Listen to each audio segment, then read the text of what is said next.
Okay, I should say at the outset that I am hardly prepared for this, having come along expecting to hear Geoffrey. But I'll be very brief, which will be another advantage, and just take you through the headlines of the paper. An abbreviated title would be Debt, Deficits and Inflation. Are debt and deficits likely to lead to inflation? And in the paper, we begin with a section on the sort of the history of thought on the subject. So we take it up in the 18th and early 19th century. And British debt at the time, of course, was huge. The ratio of debt to income had already got to over 100% before we got to the Napoleonic and Revolutionary Wars. So there was a lot being written about that. And the main burden of that was that, not using the word I'm about to stress, the main focus of that literature was that this represented a huge burden for future generations. And to keep it very brief, we say, yes, sure. However, when you've got a crisis, the thing to do is to sort out the crisis, and we'll come to the burden and how it's approached at a later date.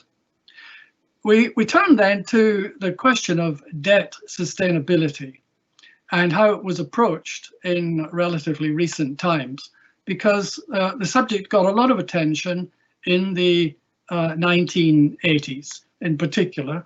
The general gist of that was that no need to worry about debt so long as the interest rate is lower than the growth rate in the economy, nominal in both cases, then you're fine, and you can go ahead and you can even have some spending, some primary deficits, so long as the conditions are right. Unfortunately, of course, in the 80s, we were recovering from the bout of 70s inflation. Interest rates were high, and it looked as though on any kind of forecast, debt would not be sustainable. But we turn to say next section to say, well, let's consider the general pattern across a big sweep on deficits and inflation. And you can certainly find an awful lot that's written, a lot of experience of deficits followed by monetary expansion because of the deficits leading to inflation. And these come right across the centuries. We have the American War of Independence, the French Revolution, the American Civil War.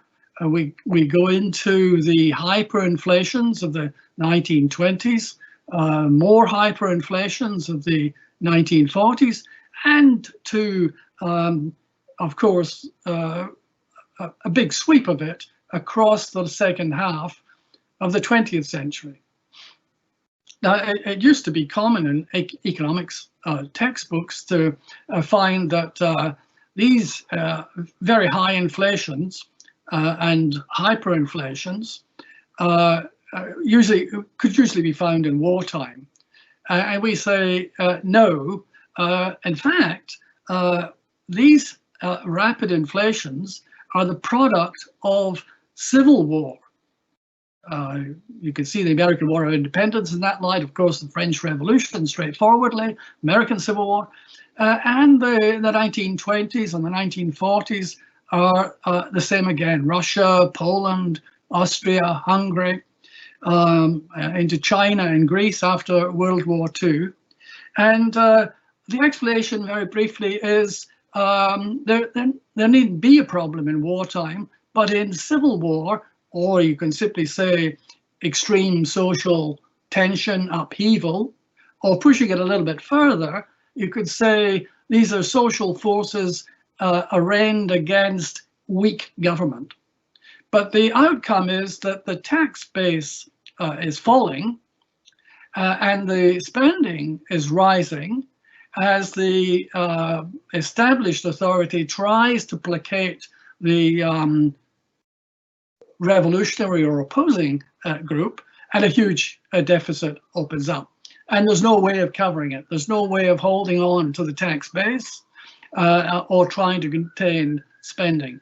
So we get an ever ballooning budget deficit, and that's then covered by printing money.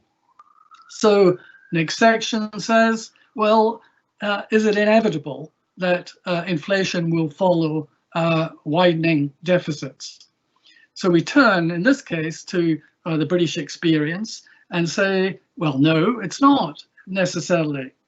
And again, this time we look at wars, which is where British experience largely came from. Across the 18th century, we're almost always at war, usually with the French. And each time spending rises and a deficit opens up. But the British government got a reputation for considerable probity and for honouring the debt immediately after the war. So debt did grow, but there was the belief that it would be repaid on the agreed terms. Similarly, in the Napoleonic Wars, again, big budget deficits opened up, but trivial amount of inflation. First World War, vast deficits open up, same story, and again in World War II. And so although budget deficits on a big scale appeared, there was no inflation to speak of, certainly not after the Napoleonic Revolutionary Wars, the 18th century wars, and the First World War. There is a little after the Second World War, but that was accompanied by huge spending by a new Labour government, but still it didn't produce a huge inflation. And our explanation of a general kind, as a broad sweep, is that this comes from generally good behaviour. I mentioned the 18th century as a starting point, but that got a tremendous fillip in the 19th century when there was a reaction against the mercantilist state of the 18th century, which had undoubtedly corruption associated with it. And what the populace wanted was small government, sound money, and free trade. And that is what they got. And in that process, a considerable trust was established and developed. And coincidentally, regulation decreased decade after decade, regulation and trust being one a substitute for the other. So in the First World War, there's no inflation to come. Why? Because the government is credible, is going to restore the gold standard in that case, and so it turned out. So the key point of all that is to say, unlike, say, Venezuela or Zimbabwe, if there is a considerable credibility, then there's no need for fear. I'm talking in big, broad terms here. All that said, there are some big cautions. Clearly, there was a lapse in the 1970s, and we did get serious inflation. And there's a danger that the trust that was once there has been in decline.